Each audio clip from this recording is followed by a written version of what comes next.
This is Dream Power Radio, the place where your dreams turn into reality.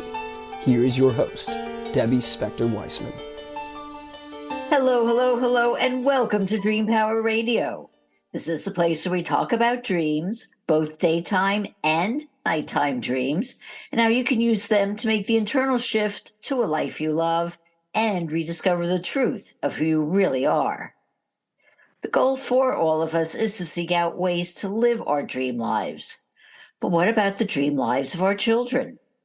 Whether you have kids or grandkids, you're well aware that the events of recent years have done a lot to take the joy out of childhood. The pandemic forced many of them into isolation for a year or more, and the effects of that are still being seen. Add on the fear brought on by school shootings, the anxiety caused by bullying and social media, and lo and behold, we've created a generation of young people who lack the skills and the temperament to create happy lives for themselves. This is a crisis that should concern all of us, whether we have kids or not. The crisis also brings on solutions, and we're going to discuss ways we can help the youngest among us with my guest, childcare and village advocate, Florence Ann Romano, who's making a repeat visit to our show. Florence's life has been devoted to creating the best environment for children to thrive. She's a speaker, activist, and the author of several books, including the upcoming Build Your Village, a guide to finding joy and community in every stage of your life. Welcome back to Dream Power Radio, Florence. I'm thrilled to be here, Debbie. It's always so good to be with you. You're such a beautiful light. Oh, well, thank you so much. And so are you for children everywhere and for parents everywhere, too, I might add. Thank Florence, you. back when I was raising my children, of course, I had problems to deal with, but nothing on the level we're seeing today. Right. So am I wrong in believing that we're facing an unprecedented crisis in childcare?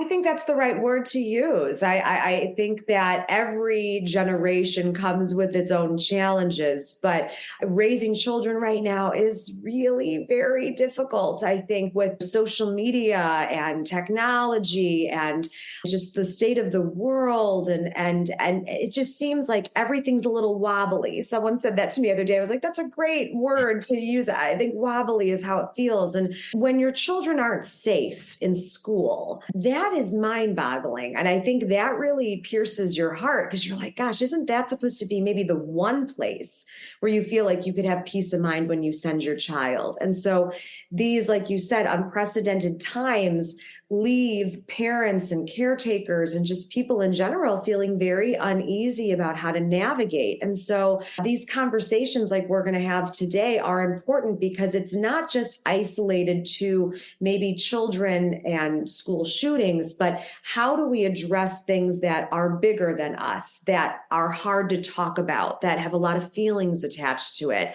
We can apply these tools to a lot of different circumstances. Okay, but I do want to start out with school shootings because I think that's on everybody's mind these days. And the feeling of helplessness because you do want your kids to be safe and just giving them drills in school, probably fear makes them worry more than actually doing anything else to actually help them. So how do we help our children allay their anxiety as a result of this? I'm from the Midwest. And so, we would have tornado drills all the time when we would go back to school. And so now to think that there's an active shooter drill that children have, I thought about that when school started again and how bizarre it is to, add that to the protocols. But regarding school shootings, the kids are looking to us. They're looking to the adults to make sense of it, depending on the age of the child. And it's difficult because we as adults don't understand. We know that, okay, from a policy standpoint with guns, is that a place that we're going to start? Is that going to solve the problem? But it's more so trying to isolate what is the feeling and how can I help you work through that feeling? And so, for example, for this, communication is key with your kids. When there are not too many distractions around, when things are calm, that's a great time to have a conversation about stuff that is emotional. And also remember, your kids are going to take the cues from you. How you present this information to them is going to kind of indicate the tone for the rest of that conversation. You never want to fight fire with fire, as they say. So if your child's coming to you upset, and you are going to now match that energy of being upset, not a whole lot is going to be accomplished in that moment.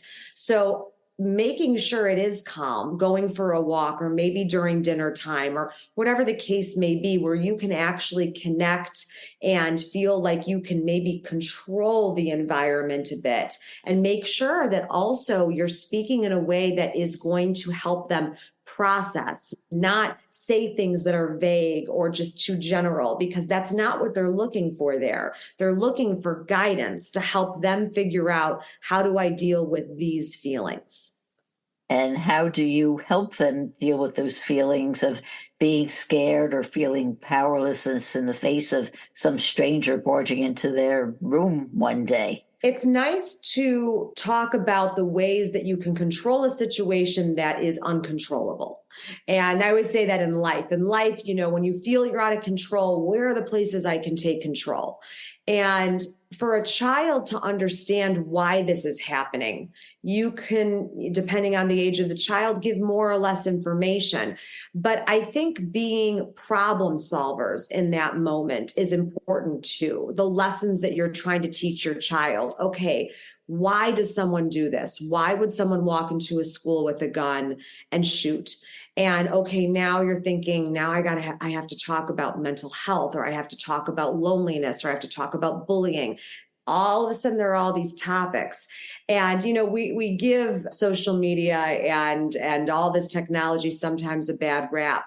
But in situations like this, it actually is a tool that you can use to help you understand the situation from maybe the perspective of a child.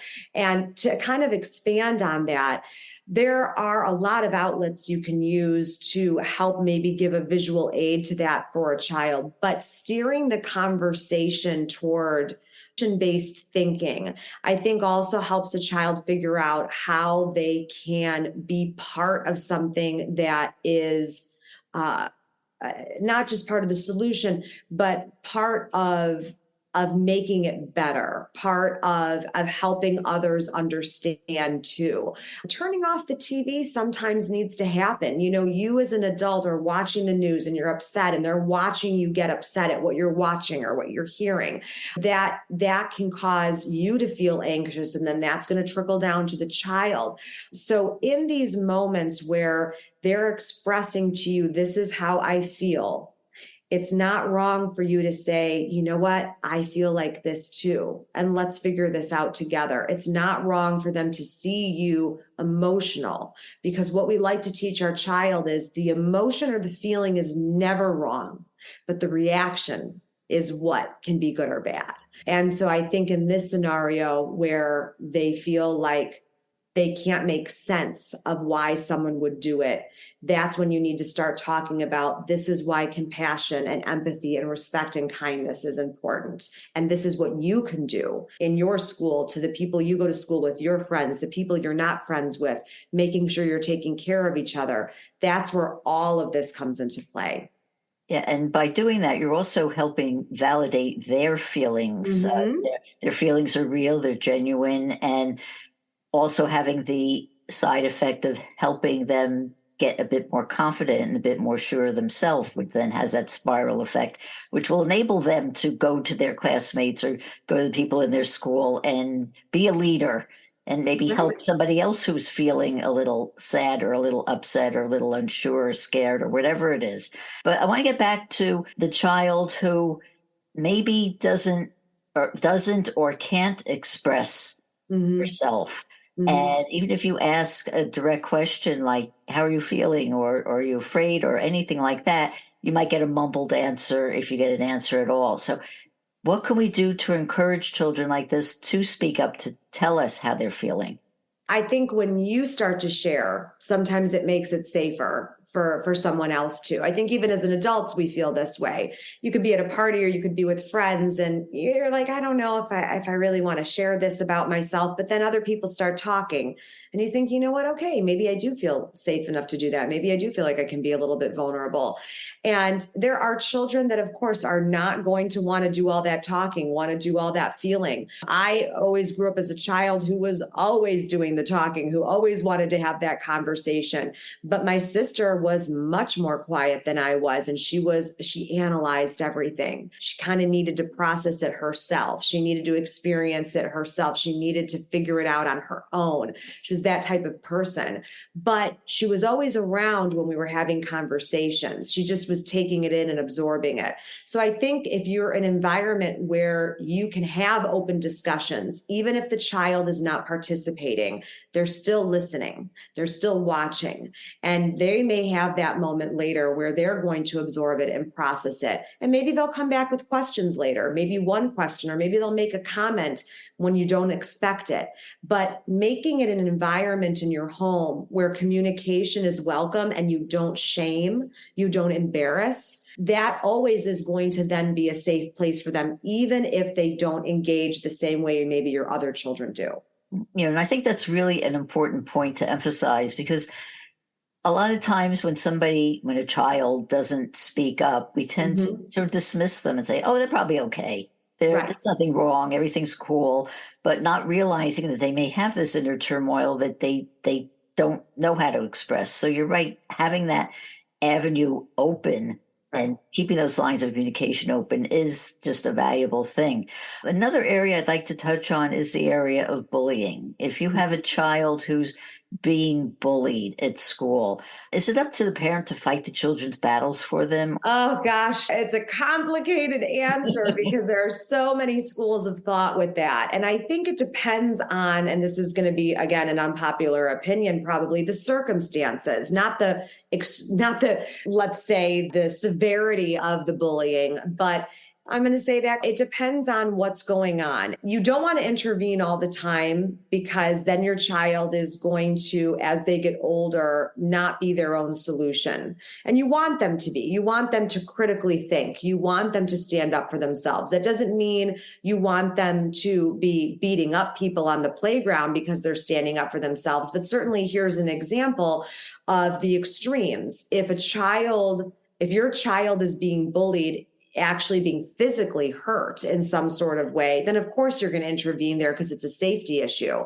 If your child is being maybe made fun of because of whatever it might be. I mean, gosh, when we were younger, it was like, oh, you wore glasses and that was enough to be made fun of. Now it's just beyond that. So many different reasons, I suppose, children bully. Again, you want to be able to have a conversation with your child if they're bringing it to you about how to handle that person. Of course, you can get the school involved. Of course, you should notify the teacher that this is going on. But I think parents are afraid of that overreach, because then their child comes to depend on someone else to always fix it for them. So you do want to empower your children, but here's the sweet spot. You want them to be able to come to you and tell you what's going on, because maybe it's embarrassing. Maybe they feel shame because of what's going on, or they don't know how to talk about it, or they don't want to get that person in trouble because then it's going to be worse for them. There's so many things that go through a child's mind. So the first step is that if you are being made aware of the problem, you have to be able to diagnose it and evaluate it in a way you're like, okay, this is where I feel like I can get involved, from a parent perspective with the school or with the teacher. But then here is how I need to empower my child. Here's how we need to work through this together so they feel like they have the tools to be able to deal with people like that in their life. It's a very difficult subject matter because every circumstance is different. Certainly, if you're dealing with a neurotypical child versus a child maybe that has autism or learning differences and there's bullying going on, that's going to take a different type of advocacy on behalf of the child. So you really do have to customize the situation. Totally makes sense under those circumstances. Well, Florence, so far we've been talking about what an individual parent can do for their child, but when we get back from our break, we're going to discuss what the parent can do for herself to make her feel strong and powerful so she can handle all of these situations. So we are speaking with childcare advocate Florence Ann Romano, and we'll be right back. If you're not pleased with the trajectory of your life, the time to begin your own personal transformation is now. And your dreams can help pave the way. How? By tapping into your unvoiced confidence. What is unvoiced confidence, you say? It's the acceptance of your abilities and qualities. It's a state of mind coming from liking and even loving yourself, and feeling free to say or do anything you want without concern for the judgment of others. You were born confident, but may have had it chipped away little by little by the negative self-beliefs you've picked up over the years. If you're looking for the heightened energy, clarity of thought, and the feeling of being more alive that comes from self-confidence, you can rediscover it by paying attention to your dreams. Need some help doing this? Go to my website, thedreamcoach.net, and sign up for my complimentary dream discovery session. I can help show you how your dreams can help you return to the confident person you were always meant to be. Again, go to thedreamcoach.net. thedreamcoach.net. Welcome back to Dream Power Radio with your host, Debbie Spector-Weissman. Yes, welcome back to Dream Power Radio. I'm your host, Debbie Spector-Weissman, and we're talking about our children today with childcare advocate Florence Ann Romano. Well, Florence, we don't want to imprint our fears and then our anxieties on our children, like you said earlier before. So what do you say to the mother who feels overwhelmed and hopeless with whatever situation she's dealing with her child, whether it's the child not doing well in school or the things we talked about earlier, the bullying or the school shooting, whatever it is that's just making this mother feel like she just doesn't know what to do and can't handle her feelings? Community is important, I think, when you're a parent, and village is important. And this is something I talk about quite often. Everyone in life wants to be seen, heard, and understood. You don't want to feel like you are left out or forgotten or not of value. And I think when you're a parent, it can be quite lonely. You can feel like the situations or the circumstances that you're going through are just happening to you, when the truth is it probably isn't. It's probably happening in so many other homes, to so many other people. And you want to be able to relate. And that's where the world today, as virtual as we have become, has actually been helpful in that way, because there are chat rooms, there's Zooms, there's clubs, there's all these different things. Even social media allows for a forum of support. And so for that mom that is suffering, you don't have to be doing that alone, and you shouldn't do it alone. In order for you to be the best parent you can be, you need an outlet. You need arms around you. You need someone to understand you. So start making that outreach. Asking for help is not a sign of weakness. And that is one of the most difficult things I think it is for human beings to do, is ask for help. And a mother or father or anyone who is suffering and feels like they are alone, it does not have to be that way, and it shouldn't be that way. You know, that is so important. And I was going to ask you about asking for help, because I found in my own life, one of the hardest things I had to learn in my adult life was to ask for help. I always felt, okay, I'm going to do it on my own. I can handle it. I don't need help. But it's just not true. Everybody needs that help. Right, right.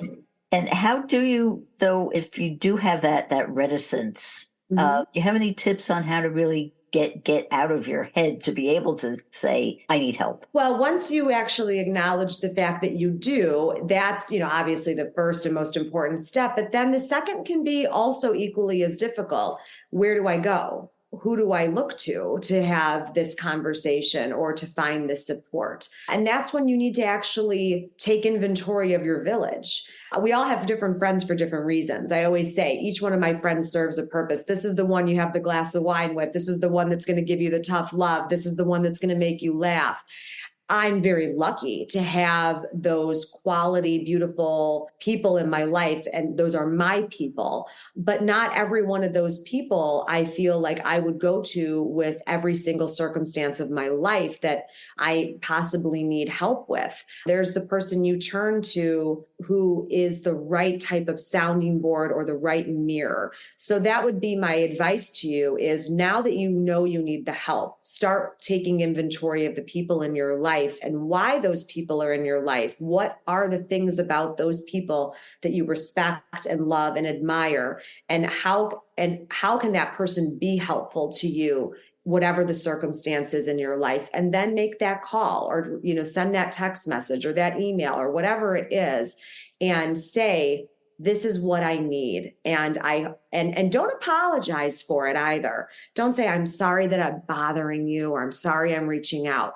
Try to take that out of your vocabulary too, because I do that all the time as well. I always want to start with the apology instead of, you are someone that means so much to me, and I'm reaching out to you because I do need your help, and you're the person I want to go to with this because I trust you or I love you or whatever it is. I think that's a really good positive next step after you make that acknowledgement that you need the help.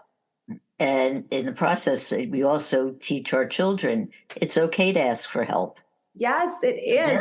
And, then you go down that rabbit hole, right? Of like, well, I need help with all my homework. And so and you start doing all their homework for them. And you're like, well, that's a little different. So, but it is a good example for children to know that they don't have to be alone in it either. Right. And we shouldn't be doing all their homework for them. No. Oh my gosh. Feels like you are, though, half the time, right? Because they have so much homework. You're like, how are you supposed to do this all yourself? If I don't help you, it's not going to get done. Right. This next question is probably going to sound like it's a first world problem. There are a lot of children out there who are fortunate enough to come from homes where there's money, there's disposable income, and live in societies where the kid next door, the kid in school has something, and then your kid wants that. Your kid gets it, and the next kid, and it spirals into this whole, you have to have a certain this. Right. How do we as parents, as a society, sort of teach our children that materialism is not really what it's about? The first place I always go with that is philanthropy. I think children need to understand from a young age what it means to give back, what it means to help others. And the only way that children are going to do that is if they're actually exposed to it. I was very lucky when I grew up because I was part of the Catholic private school system, and a big part of what we did was philanthropy, was charity work. We had to do it, and part of our curriculum. But not everybody has to do that service work, when they're younger.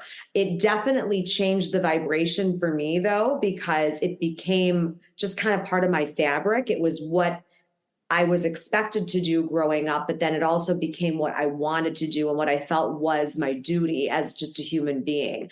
So making sure your children are connected and humbled in that way, that will start to put it in perspective for them that other people live differently. And just because you want it doesn't mean you get it. And, this idea of raising spoiled children, there's a lot of ways to peel back that onion too. There are people who are born into an enormous amount of privilege, but are just huge beating hearts. And so how do you differentiate why a person can have everything that they have, but also be that humanitarian? But then there's other people who feel like they're entitled to whatever it is they want because they just want it, or they're competing, or they're jealous. So I think that the way to combat that is by having children live a life in service of others in various forms. And one of the things about that is, in a way, it could also be selfish, because when you give back to other people, you kind of feel good. You do. Giving back without acknowledgement, though, that's always different. I've always noticed that with people. There's people who want you to notice that they did something nice or they did something good. Then there's the people that do it without expecting anything in return. So I think that's also a lesson for us to teach our children about. We don't give or help because it can make you feel good, and that's okay. There's nothing wrong with that. Of course, we want to do that. It makes you happy. It makes you feel like you've contributed to the world or society in a meaningful way, but it's not the reason you do it. It's not the reason. And I think that's an important message to send to our children about why we're doing what we're doing and the different feelings that come along with that. Right. And toward that end, I was just reading about a study that showed that the effectiveness of performing random acts of kindness on others, that it has a positive effect, even if we don't see it. And that's the point of it. Is that I love that. That's such an interesting statistic, right? That if you even don't see it, that the ripple effect there, paying it forward. I think that's all, that's also something that we're fortunate to see because of social media, because of technology, because of just content in general. We see a lot more of the world being good. We can also equally see videos that are not so good, but that's one thing too. I think that a lot of that's captured now in a way for us to be able to digest. And sometimes that can be inspirational. Well, I want to get back to the schools that we have to deal with. They've been under assault, not only from having to deal with violence going on inside the schools, but also from budget cutters who have cut the arts and the music programs, and from the zealots who are now banning books from the libraries. So how do we as a society or the village combat these actions? It's hard because there's always going to be people that don't think the same way you do. And I think, isn't that the most difficult part of probably becoming an adult, is realizing that there you have to agree to disagree. And sometimes it's not going to go the way you want, and someone's not going to think the way you think. And it's, the politics isn't going to go your way. And it can be overwhelming and it can be extremely hurtful. But I think that there's a lot more common ground than we think there is, I suppose, when we're going through it. We have to make the case for why certain things are important, why there needs to be an emphasis. Now, compromise is a word no one really loves to use anymore, but I do think that the information that you're citing, the situations you're citing, there has to be some sort of compromise there. And compromise means, and I think people forget this, that you're not going to get everything you want, and neither are they. But there's an end goal. There's a reason why you're both fighting for it, because of your convictions, both sides of the aisle, I suppose. But where's the middle ground? I think that's always going to be where we have to live our lives. We have to live our lives sometimes in the middle, in the gray. But if you get a little of what you want and I get a little what I want, then maybe at the end of the day, the product, or in this case, these children who are being having things ripped away from them, or not being exposed enough to a labyrinth of things that are going to make them these fulfilled beings, or, capable to go out into this world and make a difference or reach their potential. We have to focus on them as saying, okay, it's better than nothing. We're going to give them something. And this is the compromise. Unfortunately, I wish, we could go in there and wave a magic wand and just everyone gets what they want, but it's not the case. I know, and that's the truth of life, actually. Right. Exactly. Florence, you talk all about the village that we should create for ourselves in your new book. So tell me a little about it when it comes out. I have 6 villagers in the book that you will hopefully identify with. Basically, I wanted people to evaluate their community, their people, the people that they associate with on a daily basis, or what their family looks like. And these 6 villagers, I suggest in the book that you figure out who you are in terms of one of these 6 villagers, and then also use those villagers to decide, who do I need in mine? Who am I missing out of these 6 in mine to support me? So the book really works like a workbook. There's gut check questions and action steps to make you put it into action today. It's nothing that you have to wait to do. It's actually tangible tools that you can do on a daily basis. And the truth is, no matter if you have children or not, because we're all used to that phrase being attached to children, that it takes a village. It doesn't matter whether or not you have children, you still deserve a community. And that's what this book is intended to do, to make sure that you know that no matter how old you are or what you were born into, you deserve people. Well put. Well, how can people find out about the book and your work? It's out for pre-sale already, which I can't believe. It comes out on February 21st. But if you go to my website, florenceann.com, or you could go look it up on Amazon or Barnes & Noble or anything like that, and order it pre-sale, which I would always appreciate. And you can also find me on social media, Florence Ann Romano. I answer every DM on Instagram, and I'm here to be your virtual village. If you feel alone, you're not, because I'm here for you. Wonderful. Well, Florence, thank you so much for being on Dream Power Radio today. It's wonderful being with you, Debbie. Thank you. Okay, we've been speaking about the state of our children with childcare advocate and author Florence Ann Romano. I hope you've enjoyed today's program. If so, please hit that subscribe button so you don't miss out on any future episodes. Until next time, this is Debbie Spector-Weissman saying, sweet dreams, everybody. You've been listening to Dream Power Radio with your host, Debbie Spector-Weissman. For more information on Debbie or to sign up for her newsletter, go to dreampowerradio.com. This has been Dream Power Radio, on the amazing Women and Men of Power Network, the world's leading positive programming network, powered by Raven International.